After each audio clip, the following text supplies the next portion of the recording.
Give me one of those sheets, please. If you don't. Okay, good evening, everyone. Good evening. And I wink to a favorite secret admirer online. Hope you all had a wonderful week. And tonight's discussion is called Emotional Animal.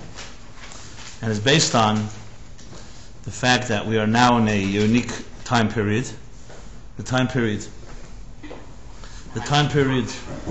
Secret admirer online. It's called the counting of the Emor, the 49 days of the counting of the Emor. Some of you may be familiar with my book on this, but essentially the 49 days was a time period of personal emotional refinement. When the Jews, after they had left Egypt, exodus from Egypt, they began a preparatory work to prepare to come to Sinai. As the Torah says, as the Bible says, as the nation left Egypt, with a purpose to serve God at this mountain, where they would receive the mandate, the divine mandate, the blueprint for life called the Torah. So these 49 days was a time period of personal and emotional refinement, where each day of the 49, the Jews experienced a form of introspection, a form of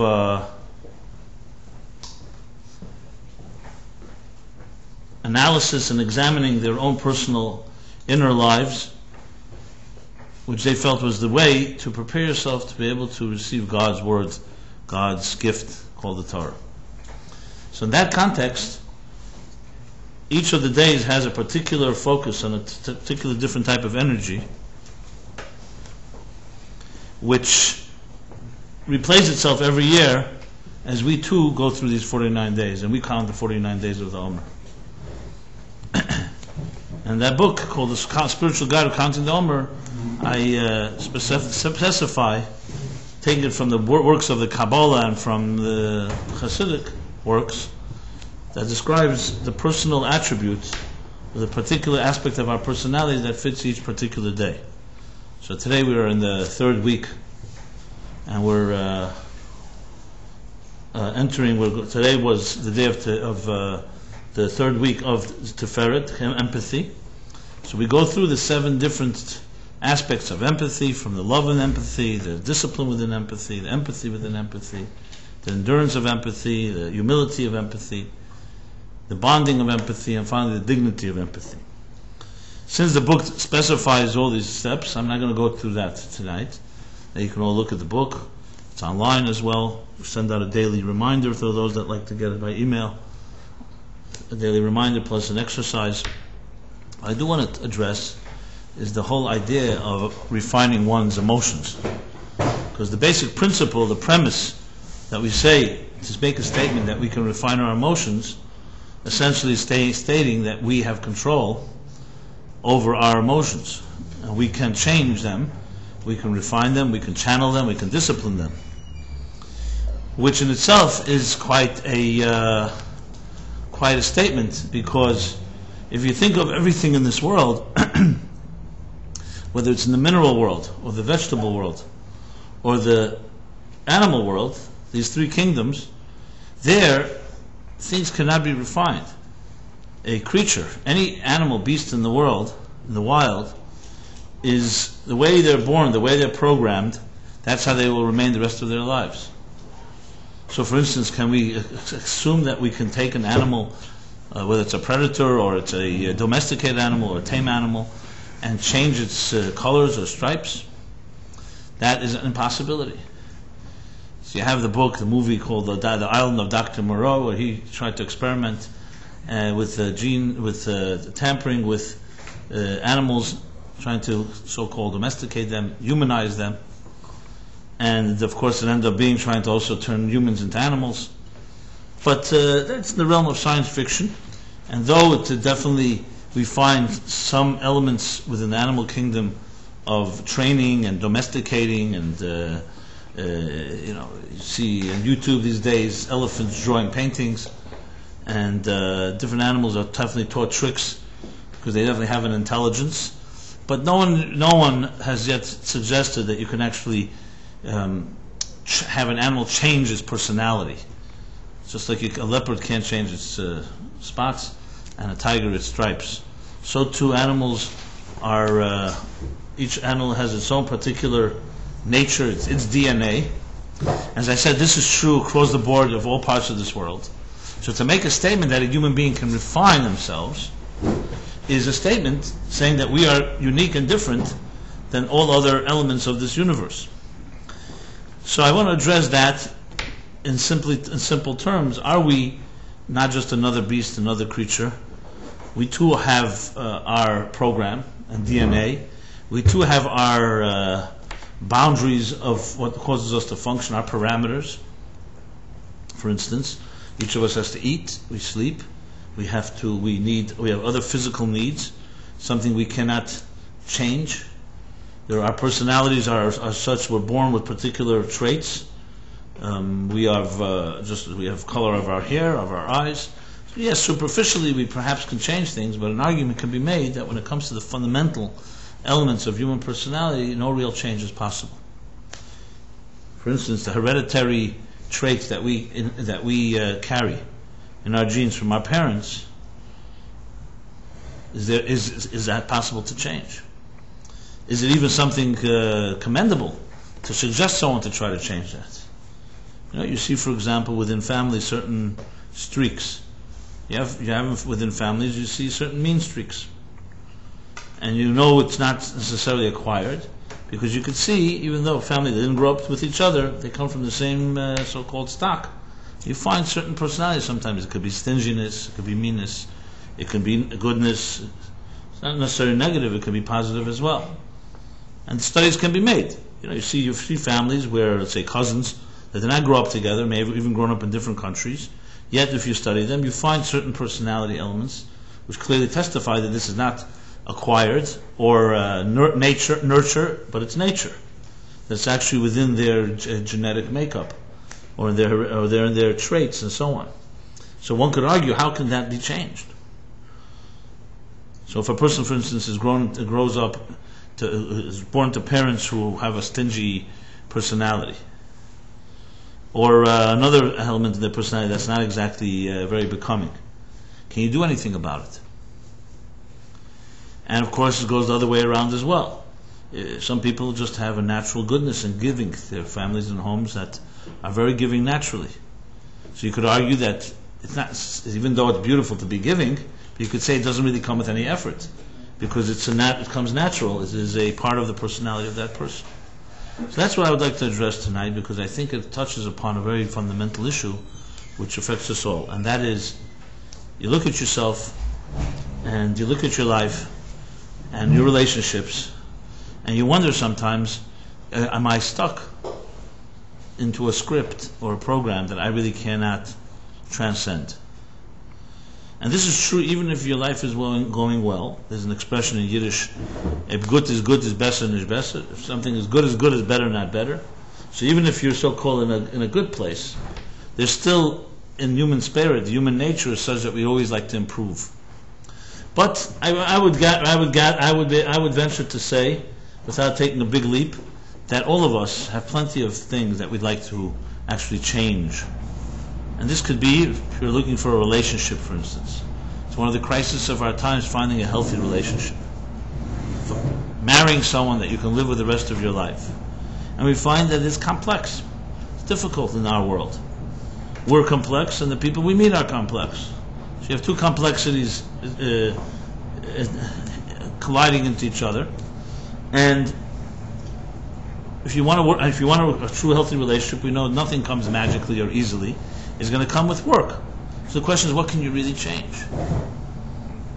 Just a few days ago, last week, someone came to see me, telling me about their relationship with their husband, and the husband has particular personality features which I'm familiar with. I know the guy. And the woman was asking me and said, can I ever expect that he should change?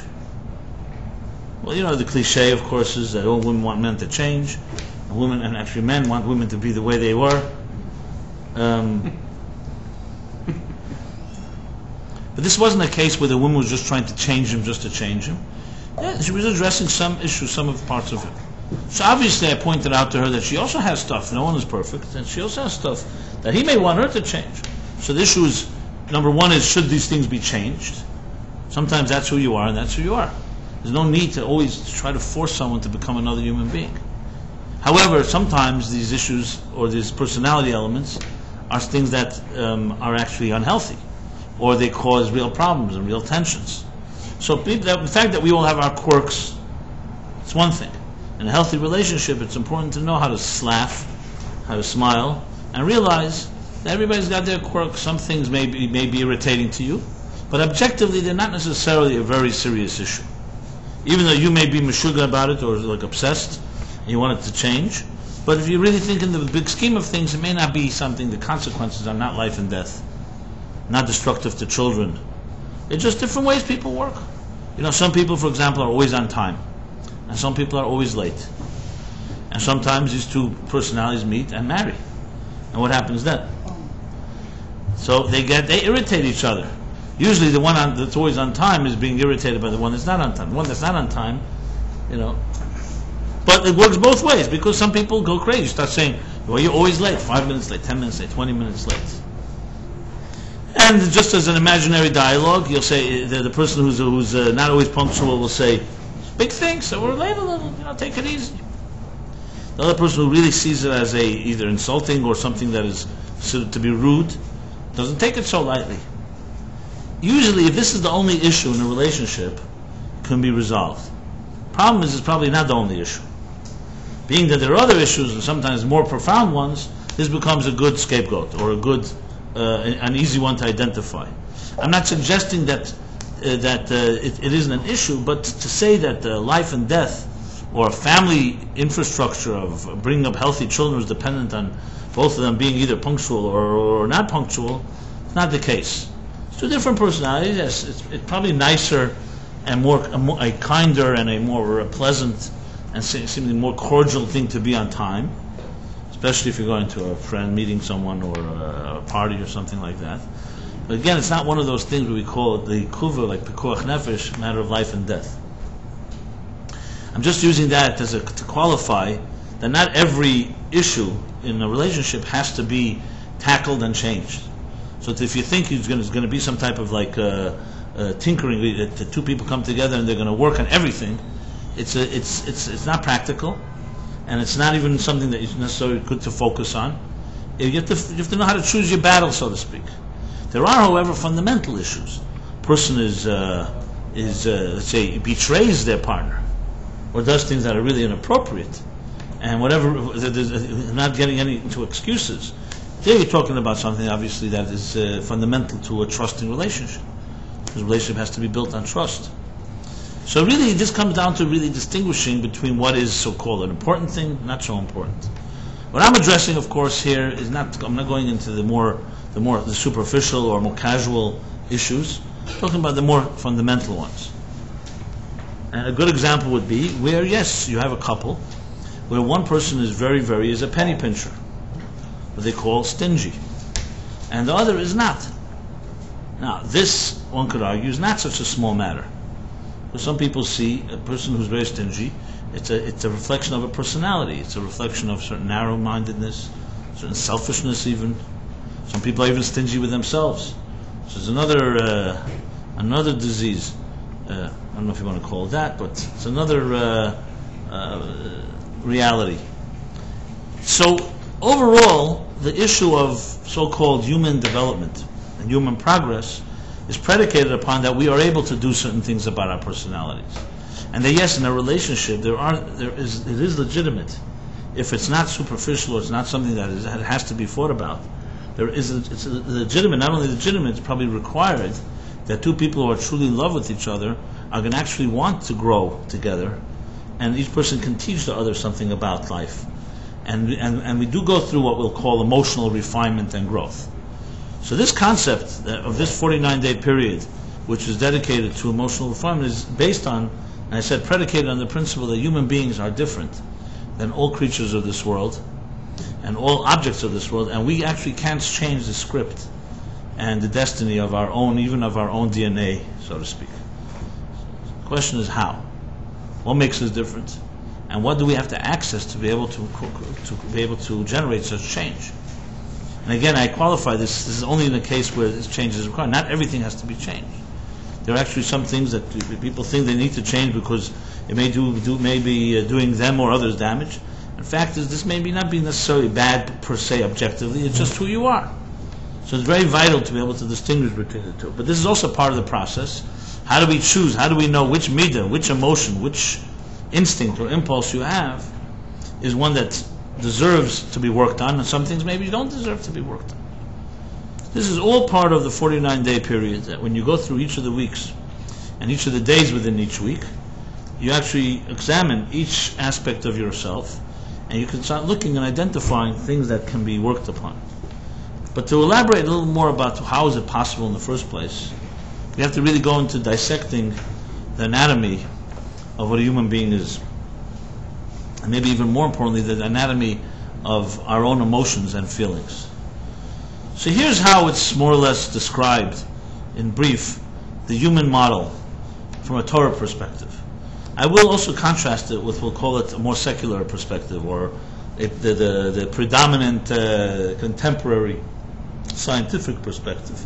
Just to accentuate the issues, it's easier if you contrast it. But let me begin with the Torah perspective.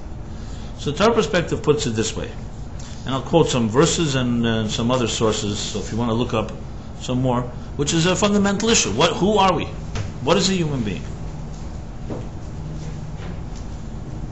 Simple question, but you'll have many different answers. Doctors will give one answer, science will give another, mystics will give yet another, and the Torah's answer is the following. A human being is stated right at the outset in the Bible, in the Torah. A human being was created b'tzalmeinu kidmusenu. God created a human being in the divine image, sometimes referred to the Torah tselem Elokim, the divine image. We'll get into what that means in a few moments. But that is the first description of the human being.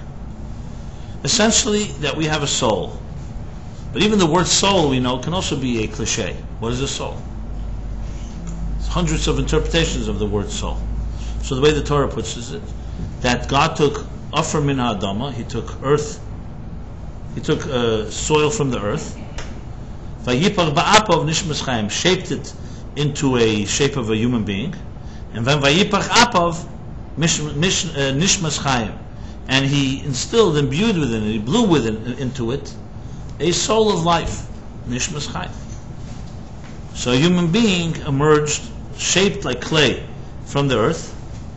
Vayitzar says God shaped it from the earth, but that still doesn't create life. You can have shaped, you can be also just a body of clay. But Vayipach ba'apav nishmas chayim instilled into it a soul of life. So the question is asked immediately. So when the Torah begins and God says, let us create a human being in my image, Tselem Elokim, what is He referring to? The body or the soul? Good question, because the Torah doesn't say, it just says let's create a human being in the divine image, and then it goes on to say He took earth, shaped it, molded it, and then blew a soul into it. So simply put, I mean, the obvious answer one would argue would be the question is the soul that makes the human being in the divine image, because a piece of clay is just like is earth. The truth is, the answer is in the Talmud and other places that both were created in the divine image. Not only our souls, but also our bodies, and the way they're structured are a microcosm of the so-called how the divine manifests in image in the worlds and the structures, cosmic structures of existence. For example, when you study Kabbalistic texts, it teaches about the worlds. And what does the cosmic structure consist of? That everything consists of a right, left, and center. There's the right, let's say Chesed is right, Gevura is left, and the center would be Tiferes. And in each of the worlds, we think about these so-called three pillars: the right pillar, the left pillar, and the center pillar. In the temple, you had three rods, one above, one below, one in the middle, that connected the walls together. And the human being is also created in a type of triad like that. We have a right brain, a left brain, and a center brain. We have a right arm, a left arm, and a body. Right leg, left leg, and a center as well. That's a human being. The spine is the center that holds up the right and left of our structures. This isn't a small matter. It's not just a matter of numbers, 2, 3.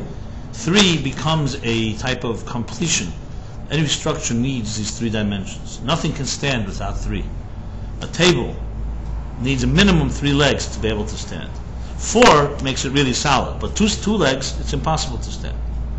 If we, God forbid, did not have a spine, did not have the center force, we would not be able to stand. We wouldn't be able to hold ourselves up. Architectural structures, man-made architectural structures, are built on these principles as well. So it may be many more than 3, but it's all based on a number of 3, and may be multiplied many times over. And obviously, as well as if you think of demographics of society, we talk about right wing, left wing, and center, politically speaking. There's a left, right, and there's a center.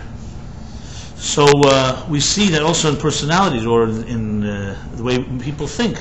Some people are extremely conservative, some are very liberal, and some are centrists.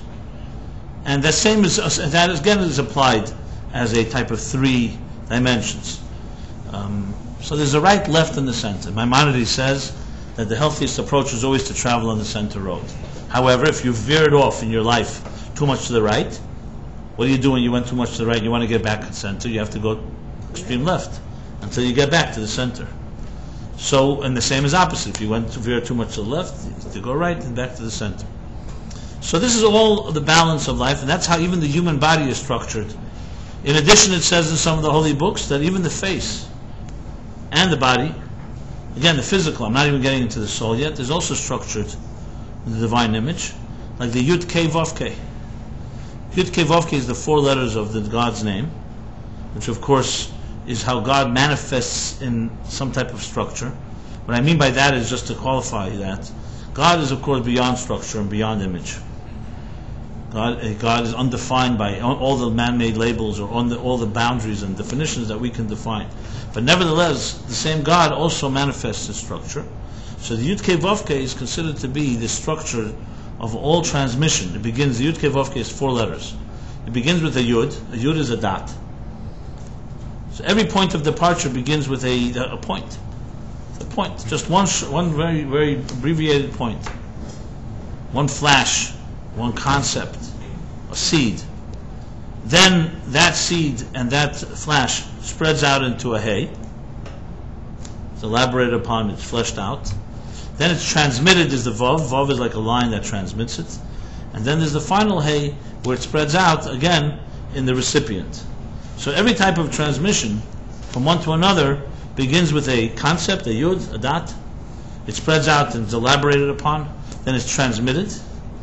And then in turn, in the person who's receiving it, then it spreads out in that person. It becomes a fully integrated experience. Yud Kei Vav Kei. So the Kabbalists explain how the human body and the human face all are about this Yud Kei Vav Kei, where the nose would be like the Vav, the mouth is the Hey, and the first Yud and Hey are the eyes, the mind and the eyes. So you have the structure also in the human face. But obviously this is more, let's say, symbolic, and it can teach us about the divine. Even the human body can teach us about the divine. When you want to, however, understand divine personality, that's where the soul comes into play. If a body was just a body of clay, even though it was shaped with the three pillars as I described, and shaped like the Yud Kei Vav Kei, nevertheless, what's missing is it's still inanimate. We don't yet know what is the divine personality, and that's where the soul comes into play. That God imbued in each of us a soul, and by understanding the soul, you can understand God, essentially. But the statement is said, "Mipsari echzel leka," from my flesh I behold God, because even the flesh, as I just explained, also is a reflection, a mirror image of the divine. But to truly understand it, you can see it more in the soul than in the body. So, what do you see in the soul? The most obvious element of a soul is the fact that it is a yearning entity. It yearns. In Hebrew they say gaguyim, it yearns. It searches. It's always looking to transcend. So the example used, Ner Hashem Nishmas Adam. The soul, the flame of God is the soul of a human being. Why like a flame? Because you look at a flame, you see a flame is the same thing. It defies gravity. It's constantly trying to escape and leave the wick. It licks the air and reaches upward.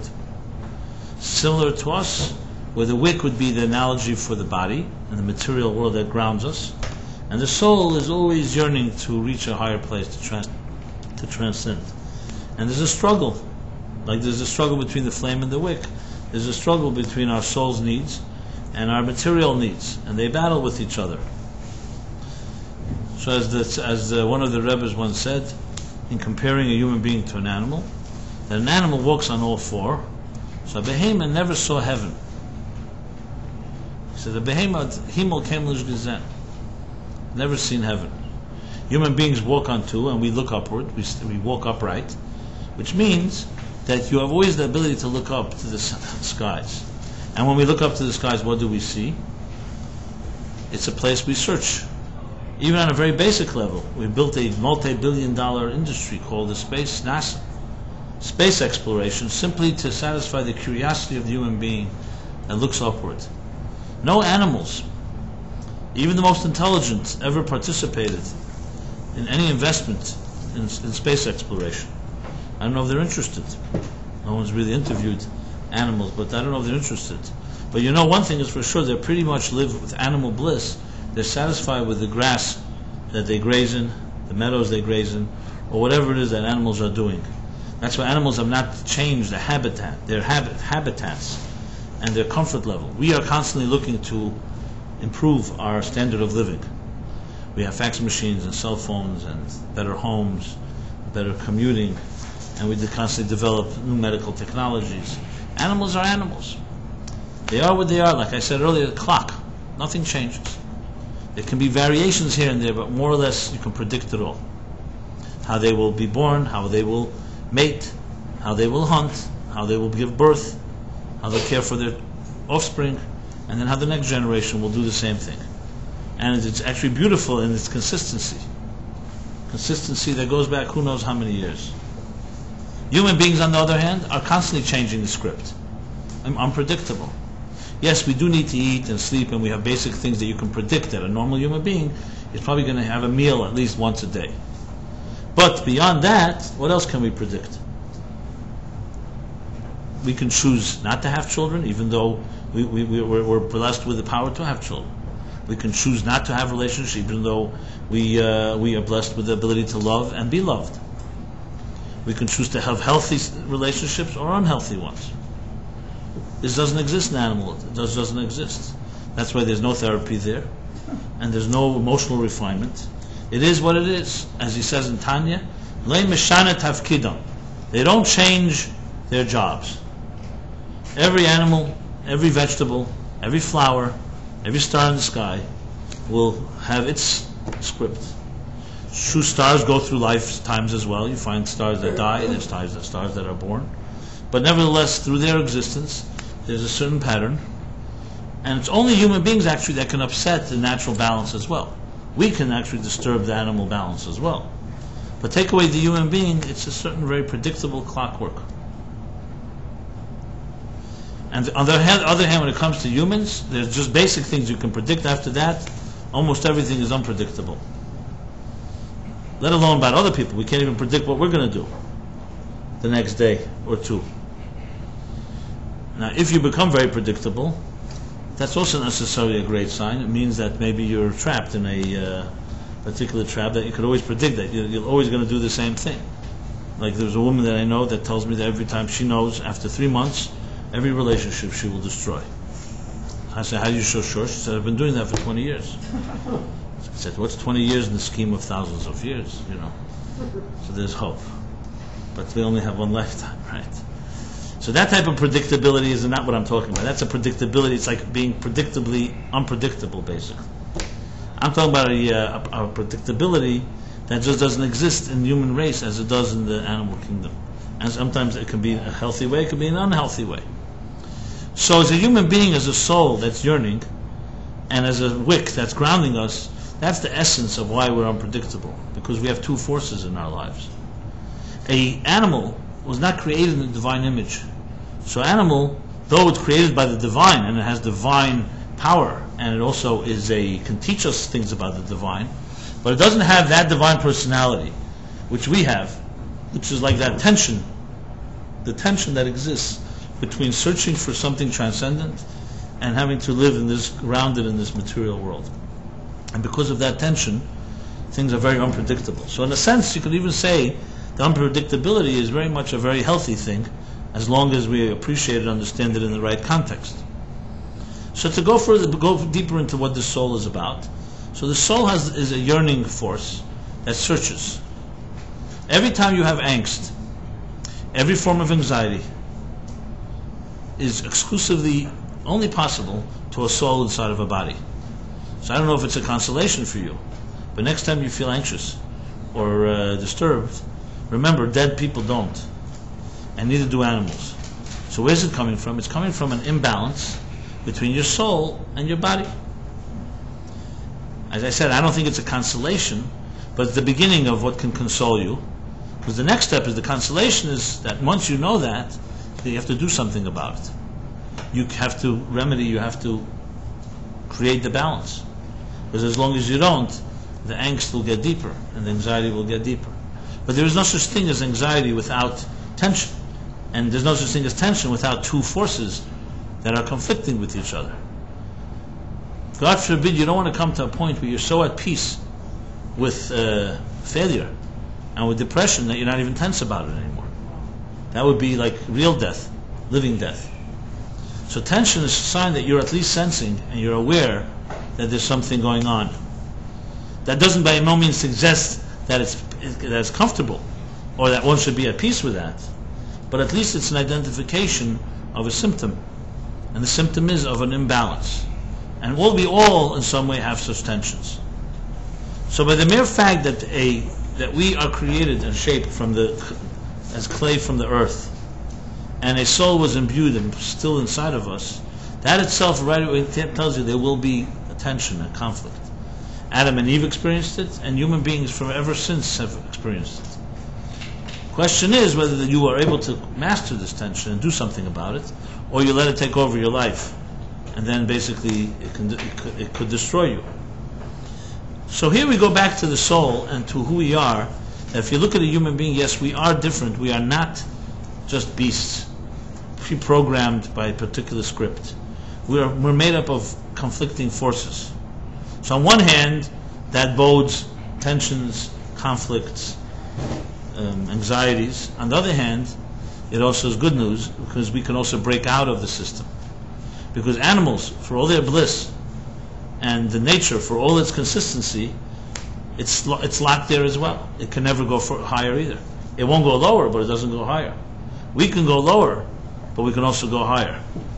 And that's ultimately what defines something as being divine, that it can change the nature of existence. So this is not about some type of superiority. Human beings are superior to the rest of nature.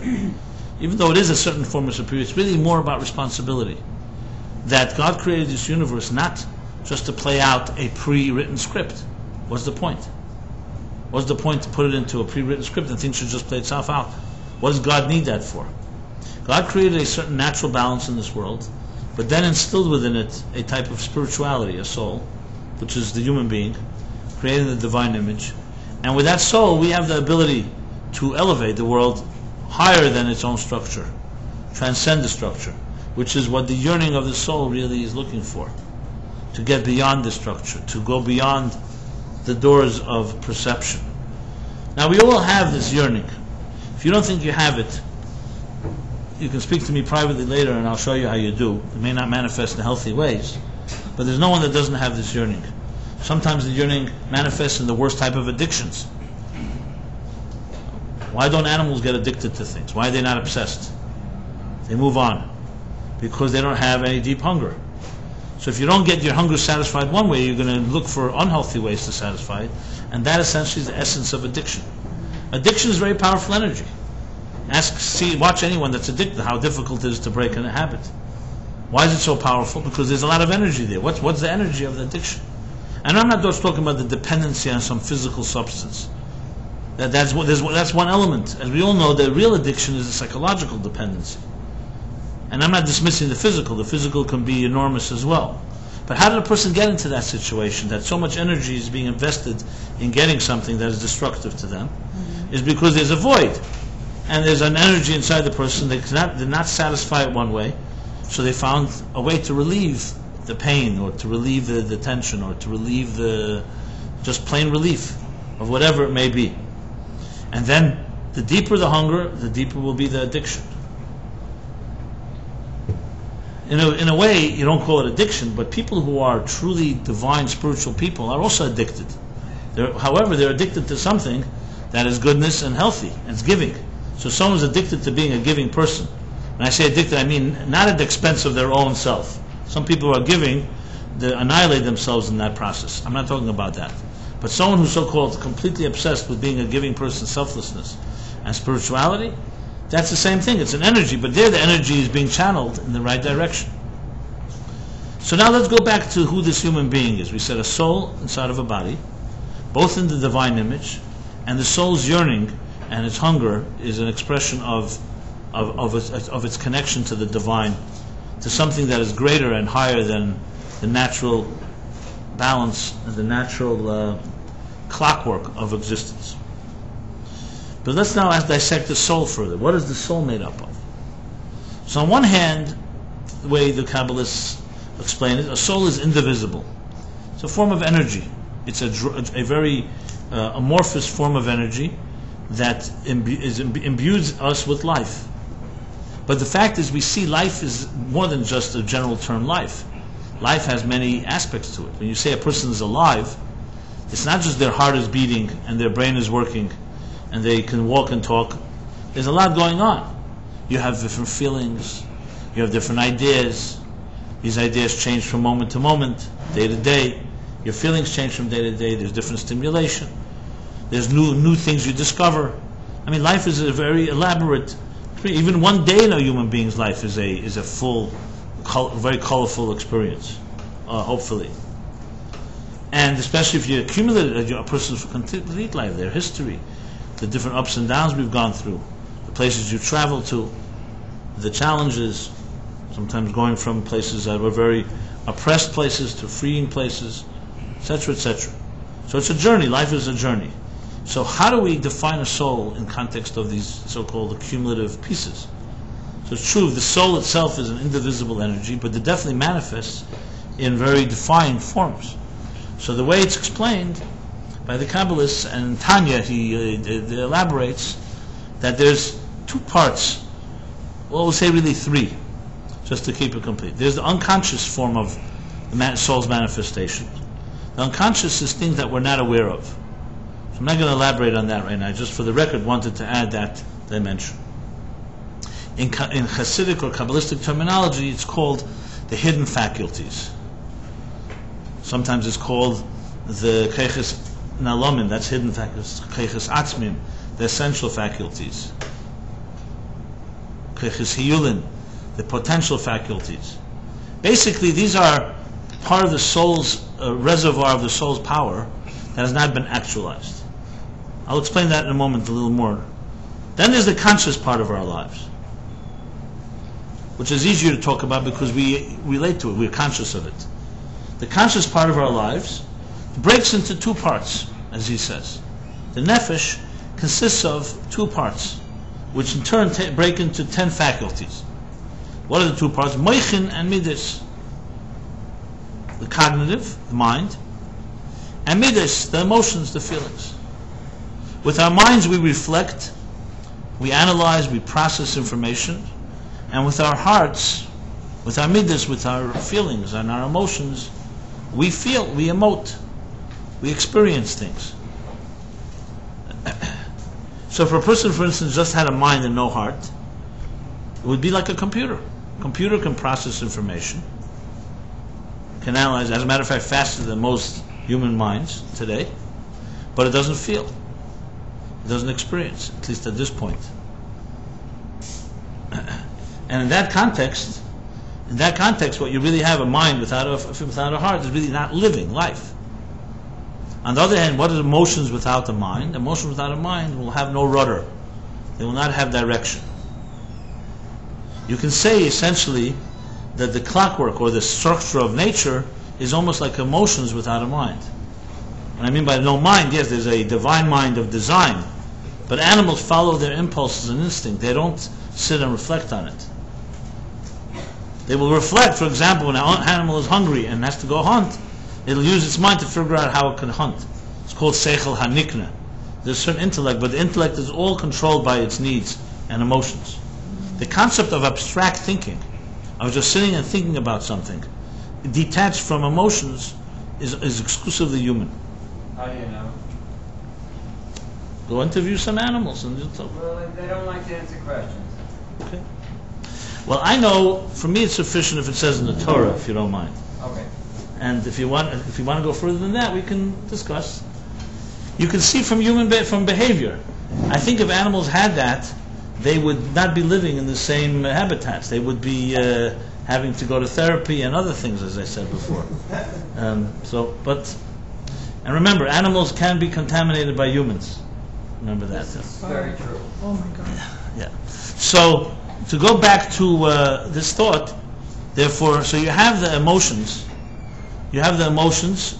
If you look at them purely in the raw, naked emotions, essentially they're instincts and impulses that are driven by subjective needs. If you talk about the mind on its own, it's a reflective force that processes without necessarily the consequences. A mind in its purest form would basically tell you, here are the facts. If you do so and so, this is what will happen. If you do something otherwise, this is what will happen. But the mind cannot tell you, should you do it or not.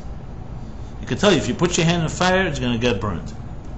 There are some people still want to put their hand in the fire. It may not make sense, but for whatever reason, some emotional reason, they will do so. We all understand many things that we do are wrong, and we still do them. How is that possible? Because the mind is an objective force that says it, that your feelings, your subjective needs. At the moment, you have a desire, a temptation, even though you may know it's completely destructive. Even at the moment, it so takes over your life that that everything your mind tells you doesn't make a difference at that moment. It even hijacks your mind, and it even sometimes convinces your mind to justify your behavior, even though it's completely driven by subjective needs and interests. So you have the mind, and you have the intellect, the mind, and you have the emotions and the feelings. Just for a moment to go back to the unconscious that I mentioned, basically it's saying as follows: the conscious faculties manifest in the way you think and understand things, process, cognitive skills, and the emotions are the faculties that emote and feel. The other dimension that I'm not so really focusing on so much tonight is that both the cognitive and the emotional also have parts in your soul that are not actualized as of yet. In other words, you could have emotions as you experience them right now, but if you dig deeper into the soul, these emotions have a root. And that root, the unconscious not necessarily has been actualized in the conscious. Think of it as a talent. The soul can contain many, many talents that have not been actualized in our lives. As a matter of fact, we have no clue how much of our lives, our conscious lives, really reflect what's going on within. Some would say it's a very small percentage, because consciousness is only like the tip of the iceberg. So if you think of the soul, think of it like a reservoir of enormous amount of potent power that can manifest on many different levels, intellectually or emotionally. What actually emerges in your conscious life is one part of it, just the last stage, affected by many different things. So when you really talk about a human being in a full sense, you have to talk about soul and body, you have to talk about unconscious, conscious. And in unconscious itself, as I just briefly mentioned, it's really three levels. There's the hidden faculties, there's the potential faculties, and there are the essential faculties.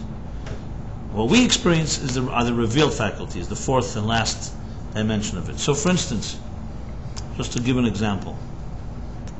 Think of a student, a child, that is blessed with a very good mind. However, he or she were never taught to really communicate well, speak, or to write. Or that child may be very shy. And sometimes, especially people who don't appreciate or don't have a trained eye, they look at that child and they think the child is stupid. Because he or she doesn't speak, or when they do speak, they can't find words. But what's really happening is simply that the expression of the ideas is not complete. That doesn't at all reflect what kind of ideas that person is thinking. We know today there are people who are born, God forbid, handicapped, dumb and mute. Those are just external faculties. I mean, they're vital ones. But they don't necessarily reflect at all what's going on inside that person's mind or heart. So while it's true that training yourself to express yourself through writing and speaking definitely also refines your processing power and emoting power, because by bringing it out and expressing it, it helps so-called crystallize it and it sharpens your thinking and so on, but it doesn't necessarily reflect it completely. So we can never really know on a conscious level how much really is going on behind the curtain, behind the scenes. And we ourselves don't even know. A good teacher, a good parent, helps elicit so-called the hidden faculties and turn them into revealed ones. So, but to go back now to what we're discussing is on the revealed level, so what you see about yourself is really a very small dimension, a small percentage of what your entire soul really contains. Good education, growth, even beyond school, is all about excavating those waters, that reservoir, and bringing it out into actualizing it into reality. And that can be done through many, many different ways. There are different methods. It includes experience, it includes maturity, it includes learning from others, trial and error. The whole list goes on. But what's really happening when a person grows in whatever area they're growing, they're doing is they're opening doors into their more deeper potential and actualizing more of that potential.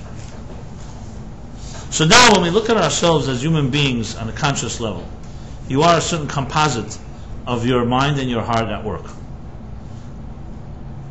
This by no means reflects who you are in its entirety. Even though this may be part of it as hereditary, and that's something you've acquired, as I began this class, which you can argue then, how could it really be changed? But even if it is, it's still only a percentage of what you have inside of you. So when we talk about refinement and personal refinement, number one is we're talking about actualizing things that you are not aware of or are hidden from view in your life. But it also is talking about changing even the conscious level. Because remember, when you elicit deeper forces, deeper strengths, it begins to change also what you're experiencing day to day. That's one thing. The second thing, as he discusses in Tanya especially, is the process of how mind and emotions interact with each other. I'll elaborate more about the first point after I say the second one. And that is, to go back to the initial premise here, is that emotions are subjective. So let's define them. They are impulses, instincts. Someone, let's say, insults you, or someone hurts you, there's a certain knee-jerk reaction that most of us will have. Or somebody manipulates your emotions. You have this all the time. Telemarketers, advertisers, anyone wants to have something from you, they're going to try to manipulate your emotions. Try to make you think that you're going to miss out. Make you think that this is very, very important to you. Or let's go in a more significant matter, when we fall in love. We fall in love with someone, whatever that word means. But you're attracted to someone and you become consumed with that person. And sometimes you find out this was the wrong person for you. Yet we see our emotions can be so enamored with something, even if it may not be good for us, that takes over your life. So what is going on here? What's going on here is that there's a part of our beings, part of our souls as they manifest in bodies, that experience things emotionally. That doesn't necessarily mean it's good or bad. Emotions are a neutral state. They can go either way. But what they are for sure is impulsive. You see something, you react. You meet somebody, you react. It affects you. Essentially, your subjectivity is affecting you to the point where you will often act on it, whether it's good or not. So if somebody's trying to sell you something, being an intelligent person, what you should really be doing is saying, listen, the person has actually has made it appealing to me, but I better take a little time to reflect on this, because maybe I'm not exactly objective this moment. Same thing is when you meet somebody. You may look at someone and really like them, but your mind's going to tell you to put on the brakes and say, you have to see this person again, discuss things, test it. It's a normal part of a process. That you don't just jump into something because your feelings tell you to jump into it. There are times, of course, in times of danger or crisis, where you sometimes have to just go by your feelings. You feel it's a dangerous situation. A fire is burning in the building. You just got to get out. You don't start analyzing and philosophizing, even if there's a doubt. But in most situations, when something touches you emotionally, or potentially can touch you emotionally, just think of the dating process. A healthy dating process is you allow a little of your heart in the picture, but you don't allow a lot of it into the picture, because you don't want to get hurt. And I'm not talking about someone who's closing up too much. I'm talking about in a healthy process. It's a process. You meet a person, you talk to them, you get to learn. As time passes, people open up to each other. As people open up, you learn more about them. It comes a point where you start seeing, do I feel I trust this person, or don't I trust this person? Unfortunately, in most cases, it's not that healthy. Some people trust too quickly, or they never trust. But I'm talking about in a healthy process, what would happen would be, is your emotions, a little of it you show, and most of it, you let your mind control the picture. So even if your feelings are, maybe I should stay out another hour or talk or whatever it is, your mind will tell you, listen, better reflect, think about it, there's always time to make decisions. In other words, don't be too quick with a decision about things that have especially serious consequences. So this is the normal, we'll say, negotiation between the mind and the heart, where the heart is reacting to things, which is fine. You want your heart to be open, but your mind is really not letting it get out of control to the point where you may be making decisions that are not based on rational, maybe based on some type of subjective need, desperation, loneliness, or other factors. What happens when things don't work out properly, when this balance is not there, which is most cases, what happens is at some point the emotions become so powerful that you begin to ignore what your mind is telling you. And then there's a worse stage. Not only do you ignore what your mind is telling you, you let the mind, you convince the mind to justify what you're doing. As he puts it in Tanya, he says, just like the blood of the heart rushes to the entire body, it also rushes to the brain. That means there can be a situation where your heart wants something, and it will influence the brain to also convince yourself and convince others to justify it. This is what the Torah says, Hasheichad ya'aver einei chachamim, that bribery, bias, blinds the eyes of the wise, blinds the eyes of the wise, v'yisalev divrei tzaddikim, and distorts the tongue of the tzaddik. Why would the Torah call this person a wise person and a tzaddik if they could be distorted by bias? Because it's telling you that nobody is immune from emotional subjectivity. Even the great Moses, a man of God, who did not do things for himself, but was a selfless human being, when it came to make an opinion, a judgment about his own brother Aaron, he recused himself. Because he said, I'm his brother, as a brother, whether I know it or not, there's going to be some subjectivity, some bias. What is the problem with bias? We're all biased in many areas about ourselves or others. That's not a problem. The problem is if you allow your bias to convince you and others that you're really objective. Then you're lying to yourself and you're lying to others. That would be like a judge who's judging a case when he has interest in its outcome. So today that's called illegal, but it's much deeper than illegal. It's a real distortion. So what the heart has the power to do the emotions have the power to do is not just ignore what your mind is telling you. They actually the mind becomes a partner in crime, and you're convincing yourself and others that this is justified.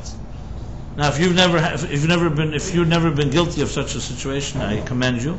I have, and most people I meet have. I'm not going to pass judgment on anyone here, so maybe here nobody has ever had that problem where your mind is ignored or distorted by your emotional needs. But most people on this earth, in case you're wondering, do have that problem. Okay, is that all right? Is that the revelation?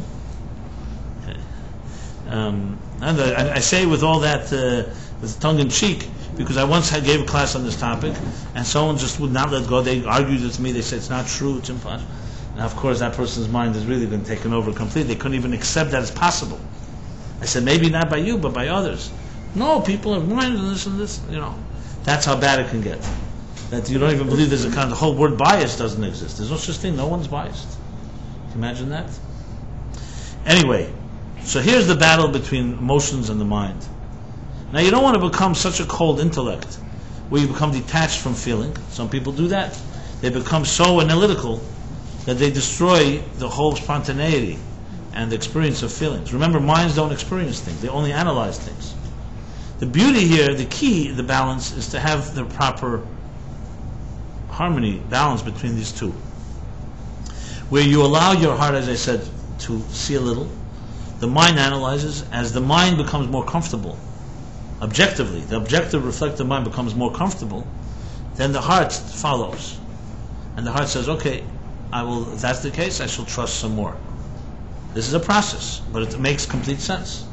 The mind, in other words, prepares the ground. It's like the researcher who checks it out, surveys the situation, and comes back, gives you a report to the heart, and the heart says, okay, I hear what you're saying, and now I shall trust a little more, and I will open up some more.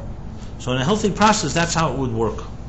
And then there comes a point where you really trust so much and love some more person that you don't need to go back to your mind and keep on second-guessing yourself and others.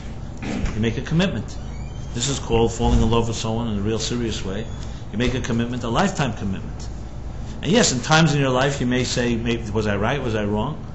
But commitment is there. What suddenly, after everything, years have gone by, you suddenly start questioning things.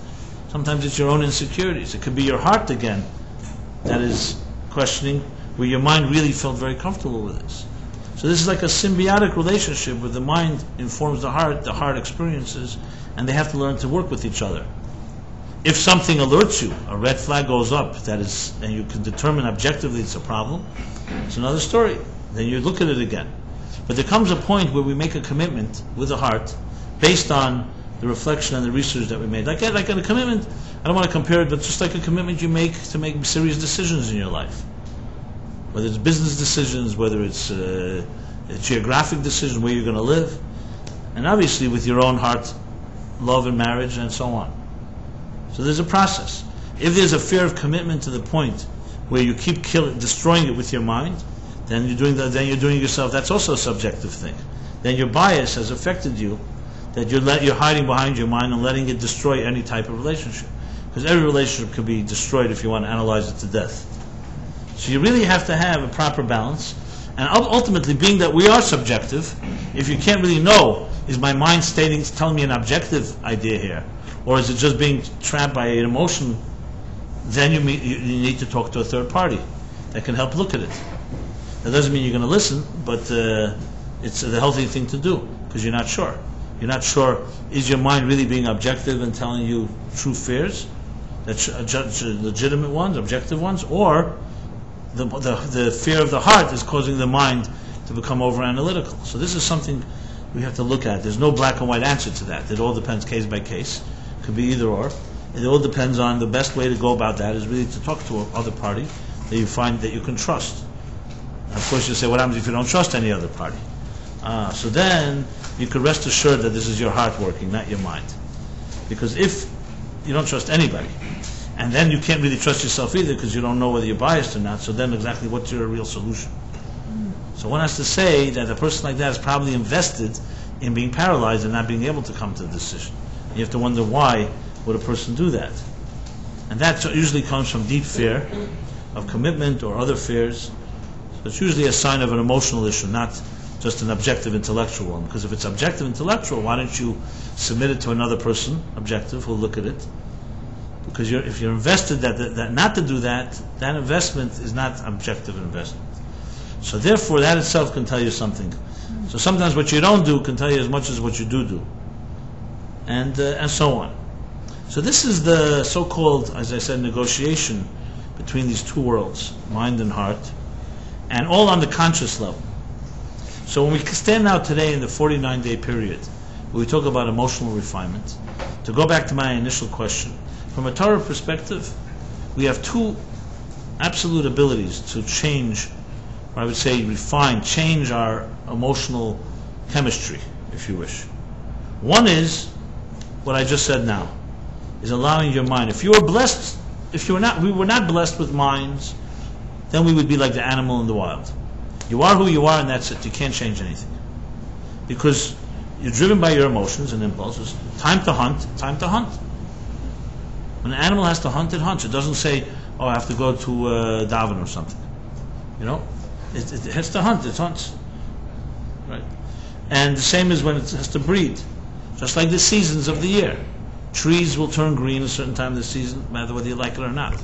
So there's a clockwork involved. Human beings, on the other hand, are not just driven by emotions, we have minds. And because those minds have the ability to be detached from a particular situation and seasons and habits, we have the ability to transcend our emotions. And therefore we have the ability to reflect and control and discipline.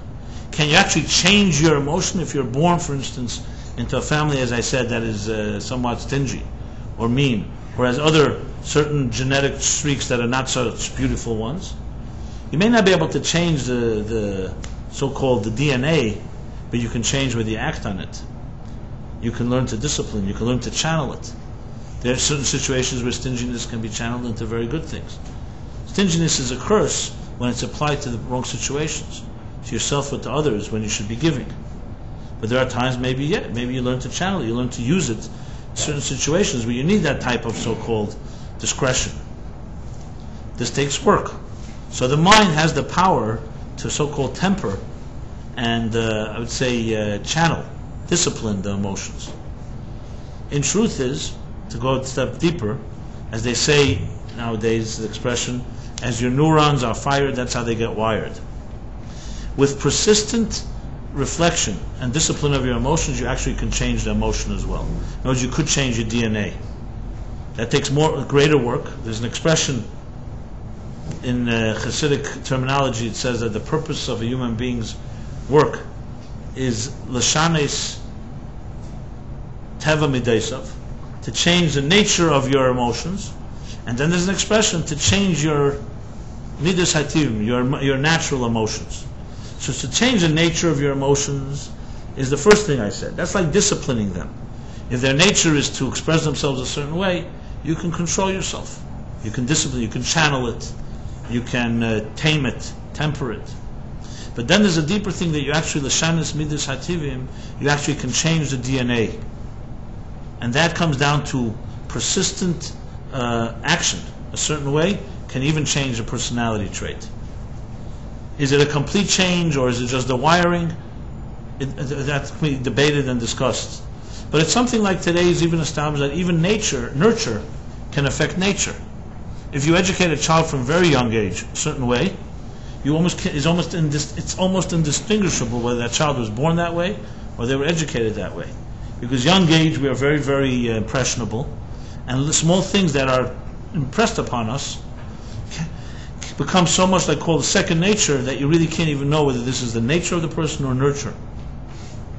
But even if it's something, as I said, nature, being that we have the mind, which is part of the soul, and if we persistently allow it to affect us, it can actually change even actual habits and natural inclinations. It may be a lot of work, and I'm not suggesting we should start with that first goal. First goal is to channel, is to temper, is to tame, is to get control of your life. Whether it actually changes it or not, that's another stage of work, that's a whole other level. So I would say go step by step. But then there's another thing, a third thing, or as I was saying earlier, a second thing. I broke this first step into two. And that is that you have a whole nother potential set of faculties that have never seen the light of day. So everything I discussed till now was how the mind, and willpower of course, can reflect upon situations. And if you really have the courage, and that's a key word here, because a lot of it is about fear. We're afraid to discover what we're going to discover. We may think we're much worse than we really are, which is a part of insecurity. So you think, if I'm really going to examine and really going to let my mind reflect on my emotions, you're going to discover you're a monster. So you'd rather just leave it alone and just follow your so-called habits. But if you allow yourself the courage, so the mind can take control, so to speak, and be like the captain of the ship, channel the emotions in the proper way, that's one thing. But what I'm addressing now is another. That there's also within yourself a whole layers of potential that have probably never been experienced, that you've never experienced in your life. So in addition to what the mind does with your conscious self, there's a whole unconscious state that with work you can actualize. And that adds a whole nother series of options that allows a person to transcend their own personalities as well. Because you can argue that which is exposed, that is what you're so-called trapped. But if you allow part of that potential to emerge, that potential will also free you from that trap that you may be experiencing. So just to give an example,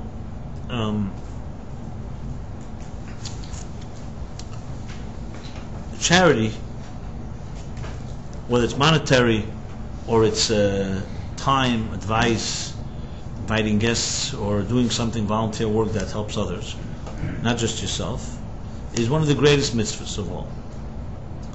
Shkula geneged kol haTorah kula, it says. That tzedakah, charity, outweighs all the other mitzvahs. In Tanya, chapter 37, he explains why. Because it affects all of you, not just part of you. Now, what is the dynamic? What's really happening here? What's happening is as follows. We're born innately with self-preservation in mind. No, self-interests control our lives. Children don't yet know how to transcend their own needs. A newborn child cries when it's hungry. It basically is in constant need of someone else providing for it. The child cannot yet give back in return, cannot discipline itself. And we don't even expect a young child to do so. They don't yet have the faculties to do that. Potentially they do, and one day they will be expected not to just cry every time they need something. They're expected to be giving, not just taking.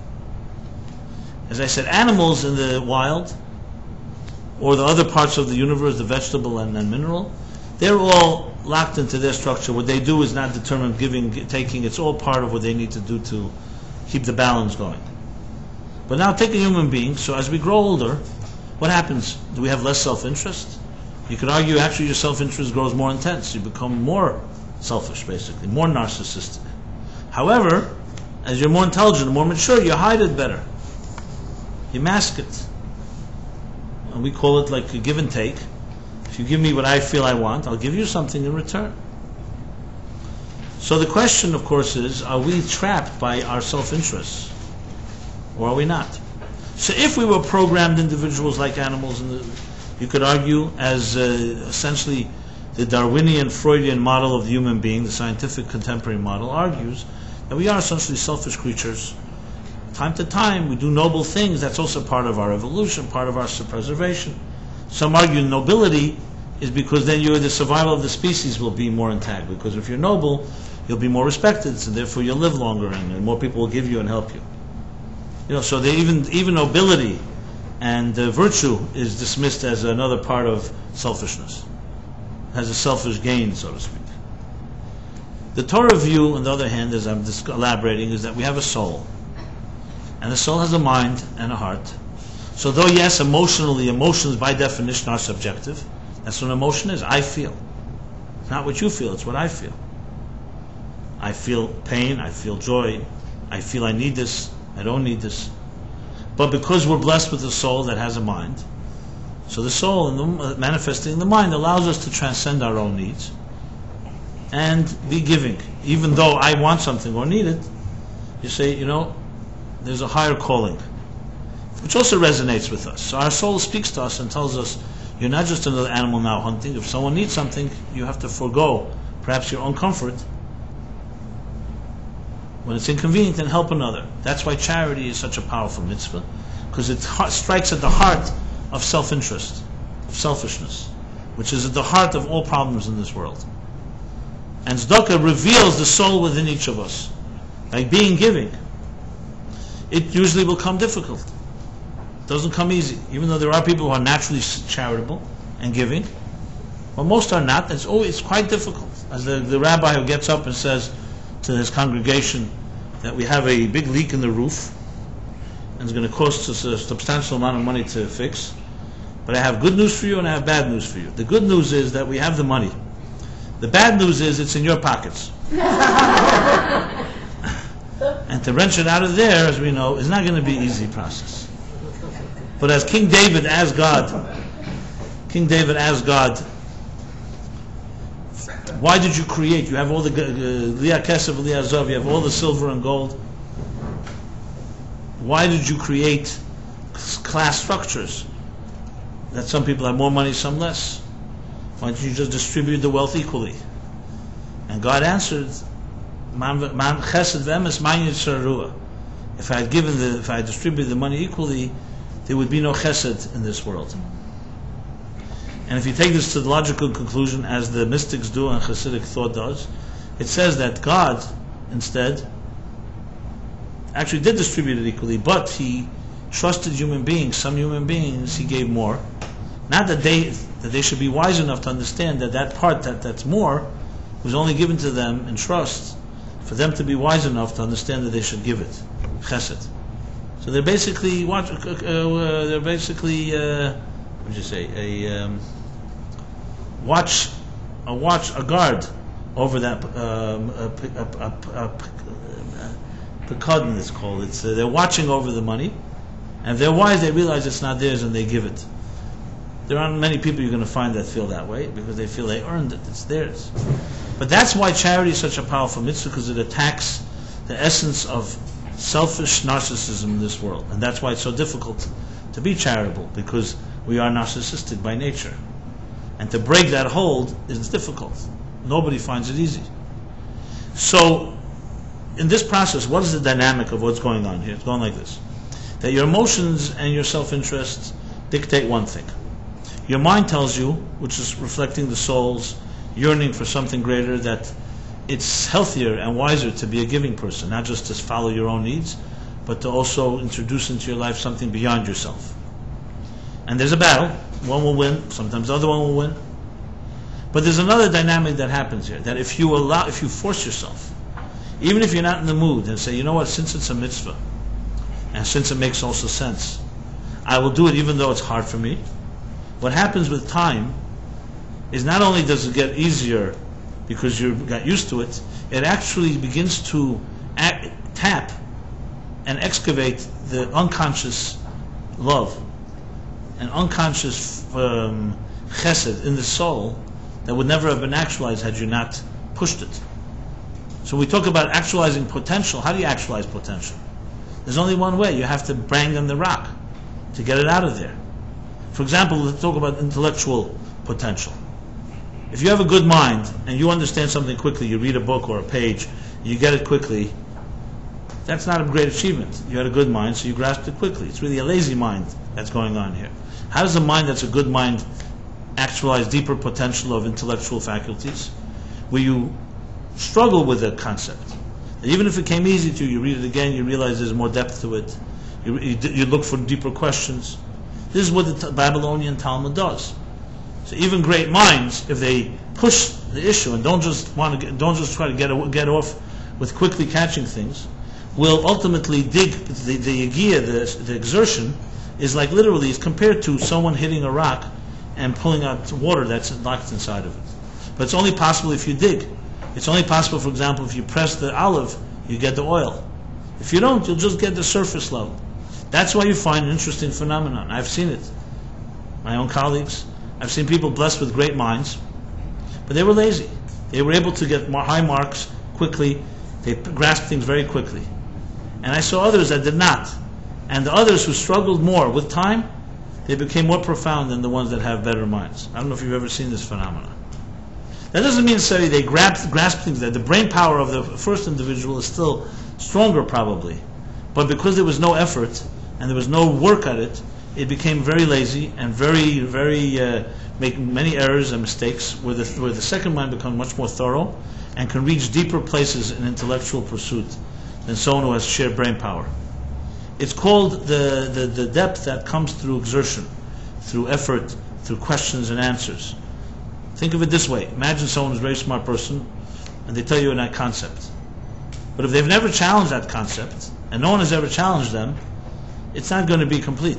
Someone else who challenged the concept and came up with a completely different approach and then came to a conclusion, even if it's the same conclusion, that concept would be much more thorough and much more solid because it went through the process of doubt, confusion, counter arguments, and then you know it's really a solid concept because it's been challenged. This is part of just an example how challenges bring out so-called the depth and the potential that we have. And this is true in all faculties, not just mind, musical talent, pushing the envelope, as they say, in any given area of excellence. You'll see anyone who's excellent, whether it's from an athlete to a musician to an artist to a writer, if they ever become complacent or say, because I've reached that point, there's a certain a lot will remain locked. Those that really achieve excellence never stop, in other words. There's no point where you say, oh, okay, I've reached the top. You constantly push yourself to the point where you dig deeper and you find other ways to express it, and it's constantly, like an innovative process. It's really a constant excavation of the potential we have inside of us. And that adds a whole other dimension. Then, even if a person is born with particular so-called faculties, so besides, as I said, the control that the mind, the reflective mind, has the ability to discipline us, it also has the ability to good habits, acting on something, working on it, slowly begins to open up channels from the unconscious and from the hidden and the potential and the essential faculties that I described earlier, and they begin to pour into your life. And then whole new potentials begin to take place. I've seen this, for instance, talk about relationships. So, just to give you like a model for it, we live in a time of crisis in relationships, no doubt, especially in New York. You see it again and again. I'm not going to analyze all the reasons for it, but if you want to break yourself out of that pattern, there has to be some type of shift, some like shock treatment, some paradigm shift, where a person, as I said, looks at things and says, maybe I'm biased, and there's another way to look at the whole thing. Let's just say that this is potentially possible. And I've seen it happen. I've seen people who've hit rock bottom and they finally realized enough is enough and they have to do something differently. And they did finally listen to some objective parties who helped them get out of their own traps. So what happens? The objectivity allows frees you somewhat of that emotional stranglehold that traps you, whether it's fear or insecurity or a lack of commitment or just staying on the fence and never going anywhere. Now, that doesn't mean that doubts will not creep in. But the sheer commitment, the mere commitment to a choice you've made will open up all kinds of new doors, and that's when a person's true emotions begin to emerge. So in a strange way, you almost have to force yourself to get committed. And I say force yourself, I don't mean going against a person's instincts or doing something, God forbid, that's dangerous and just impulsive. But let us for a moment imagine that the mind does help you, and friends who are objective help you get to a point of commitment. Then the commitment itself and living by it will open up new channels of your heart, that's when a person can really begin to love in a whole new different way. So it's like the paradox, the irony is that it's only after you make the commitment that that potential can emerge. And if you think it's going to emerge before you make it, it won't happen. It just doesn't happen. So it's like almost two stages in the process. One where you have to try to find some objective way of looking at it and get yourself out of the trap, the emotional trap of bias and self-interest. And then There's a whole other dimension that once you make it the commitment, new forces, new potentials arise. Does everybody understand what I'm saying? And this is true not just in relationships, in almost every area. Yeah, like I have a soft spot for young writers, so to speak, because it reminds me when I was 17, 18, and you're not given many opportunities then, because you're either dismissed as a kid, and or the fact is when you're that age, no matter how talented you are, you're still inexperienced. So whenever I have opportunity, I try to give opportunities to young people to write, either give them a platform where it will be published, or just give them advice, or so on and so forth. To me, it's a very healthy thing to do. Because people have talent.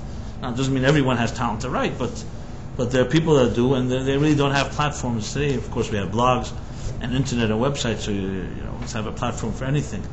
But it's always helpful if you have someone that's seasoned, who gives you the encouragement and so on. I wish that I had someone like that. So why am I saying it? Because I see consistently, and I always tell it to any young budding artist, that it's always going to be that the first thing is you have to keep doing it. And you'll realize after, some people at 19 look back at what they wrote at 17, they want to burn it up. Everyone does. It's like embarrassing. But you have to keep at it. You have to keep at it, because as you keep at it, what happens is not just experience teaches you things. The commitment itself elicits all kinds of unconscious forces that help you become better. And that type of catch-22 where you're saying, well, until I'm good enough, I don't want to do it, that doesn't happen. That's a myth. You can't be good at it if you don't do it. You have to, as they say, a cliche, you can't swim unless you jump in. Now, if you have so-called veterans or experienced people who can help guide you along, great. Remember, a young person also doesn't like critique. To be sensitive as well. The point I'm making here is that there's something that nothing can replace actually doing it. So the first step is to get to a more objective place where you allow yourself into the water, so to speak. And then once you're in there, whole new channels open up. And that's why in Judaism, real love, when we say the word love, it's not as it's used today, love at first sight. I fell in love. I love that movie. The word, I love that ice cream. It's one word that's used across the board for everything, and meaningful and meaningless. In Judaism, the word love is a very sacred word. It's not used for years until years pass in a relationship. You can say there's affection, there's a crush, there's attraction, there's compatibility on many, many levels. But love is reserved only for those that have swum for a while, who have learned what commitment is. And with that commitment, two people are committed, and they do little things together, not the dramatic things, the little things that are insignificant to most people, trivial things. Those little things in life, then love cements into a real loving relationship. So it's not about semantics, it's really just defining what real love is. Love is not something that happens just because you like someone, or you are attracted to them, or you even find a very deep connection. It happens through the commitment itself. Commitment is what is part of it. Think of it like a garden. You can plant great seeds in a garden, and the best potential will be promised by whoever sold you the seeds that it can yield the best fruits or flowers. But if you don't water the garden consistently, what's going to happen? It'll remain there and probably maybe potentially be the best, but nothing's going to happen with it. Watering is the commitment. Watering is constant nurturing. It's not just waiting for it to happen, not even just planting it. It's nurturing it. It's taking care of it. It's cultivating. And this is true across the board. In business, everybody understands it. Called cultivation. You can't cultivate relationships overnight. People who create relationships with people, you say like who you know, not what you know. That doesn't happen in a minute because you go to a meeting, you suddenly know people. People get to know each other over years, and they get to trust each other. So then when you make a call to someone, some people who are naive or young will say, hey, this guy just made one phone call and he got to, who knows what, an investment of $1 billion. Maybe I'll just make a few phone calls like that. It's one phone call, but it's 20 years of work that took before that one phone call. Which is part of anything in life works that way. that it's about things that are continuously cultivated or developed, and then there comes a point where it bears fruit. So we usually see the fruit, but we all like success stories, and we always say, okay, I could have done that. But you should always look at behind the scenes of every success story as a very non-glamorous situation. But Balzac put it cynically that behind every great fortune lies a great crime. So that's one thing.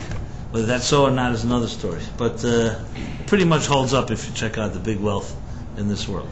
But beyond that, there's beyond the great crime, there's great toil. Many bankruptcies precede big success. It's the people who are persistent that made it, not the people who just hit it. There are times, there's no question, God blesses someone with mazel, and it works. As they say, that's the successful people say, it's 95% mazel and 5% seichel. 95% so-called good luck and 5% planning. And some say if it was 100% luck, they'd be even wealthier. But nevertheless, even mazel comes after you do a lot of. You discover that mazel sometimes happens to people who put a little effort and suddenly they got mazel. So it's not always just the mazel itself; it's a combination of many factors.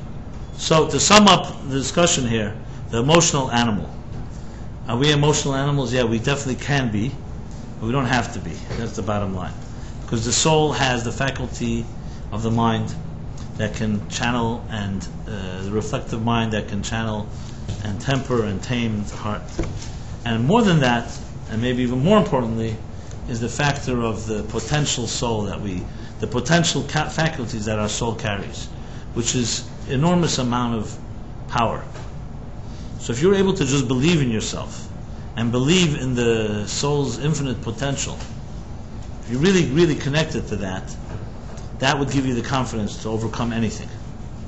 Because that can overcome even so-called natural instincts and habits and things that we may have seen in our mothers and fathers. Because they too did not necessarily actualize that potential. Because as you dig deeper into the soul's potential, obviously you get closer to the divine. And the closer you get to the divine, the less tainted and the less negative and the less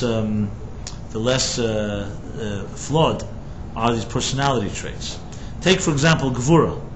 So Gvura in its worst extreme is absolute stinginess, meanness. You say a person has too much Gvura, judgmentalism, like some of the most negative traits. But Gvura, as you look at it in the Emor structure, Gvura is rooted in Kedusha, in holiness. Gvura of Kedusha is basically a car that has brakes and not just gas. What is brakes? That means that you also know that you have to have discretion. You can't just give. You have to do it with discipline. Just like watering a garden, you can't just flood the garden. You have to do it with the water drops, like raindrops. If they came down gushing like a flood, it would destroy the garden. So it's all about measuring the transmission, the flow. But if it's done without discipline, if it's done without a certain type of soul, Gvura can turn into being anger, judgmentalism, as I said, stinginess, narrow-mindedness, and all of that. The same Gvura. So it all comes down to how we channel it. So if a person is blessed with the ability to be, let's call it discretionary, so maybe they should become an accountant. An accountant in certain areas is good that they're, I wouldn't call the word stingy, but that they're calculated. They count things, and there are ways to channel. And the same things with other areas. And if you don't channel it, it can become a very destructive force. So even if you're born with that emotion, that doesn't mean you're stuck. As I said, with animals, it's a different story. With a human being, you can learn to balance it, you can learn to channel it, temper it, use it where it should be used. There are people who are extremely, extremely sharp-minded people. And in any situation, they can right away dissect it. Where in the worst scenario, they're critical of everyone. And they may even be rightfully so. You don't want to be near people like that. They're constantly criticizing. I'm talking about someone that has what to say. There are people who are critical because they're just insecure, and that makes them feel a little better about their insecurity because everyone else is no good. I'm talking about someone who really has discretion like that. So can we say that the critical type of mind is a bad thing? No, they're not using it right. They're not controlling. They're using it aggressively in the wrong way. But a person like that is also a great person to analyze something. You want to have the thorough analysis of a situation, you go to a person like that is able to dissect something. So it's about channeling it, not personalizing it, not to criticize a human being. It's about how to look at a project or a concept or idea and see, is this going to work or it's not going to work. So that same mind, that is such a sharp mind, can be used in a very negative way, can be in a very powerful way. So it's all about how we reflect and how we channel it. And then, as I said, the second thing is the tapping into the potential reservoir of our potential force inside of us, believing that you really have literally infinite power. That adds a whole other dimension, because when you bring that out, that has a dramatic way of affecting what kind of person you will be, and how you'll love, and how you will experience life and interact with many others, and so on. So as a backdrop to the 49 days between Passover and Shavuos, there's discussions about the whole idea of taking control of your life, really. A breakdown is in the book that I did on the Emor, which I did not do this evening. It's in the book.